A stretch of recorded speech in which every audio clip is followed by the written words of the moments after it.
And that's what the woman's like, I mean, who are you? Like, are you a friend of the family or a relative? And Lois is like, no, right? But you might say that I'm a friend of the family. And then at that point, you cut over to the Nevada desert. Now, here's the thing about this, right? Technically, Lois Lane does work for Lazarus, but she is starting to kind of branch off and do her own thing as she starts to realize Lazarus is not really what she thought it was. And so while she hasn't completely disavowed herself of the organization, this investigation she's conducting into like the history of Superman and like where he came from, what he can do, it's off the reservation, right? It's her just kind of doing her own thing.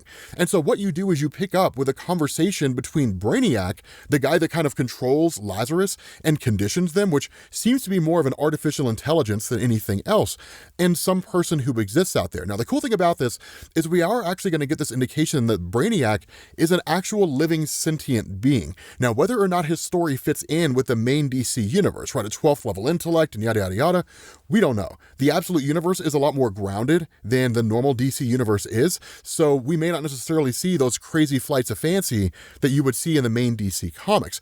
But the conversation is interesting because it goes like this, right? The Brainiac says, Agent Lane is quite the dogged investigator. She's required barely any coaxing on my part, just a nudge, really. And this person says, then all the pieces are in place.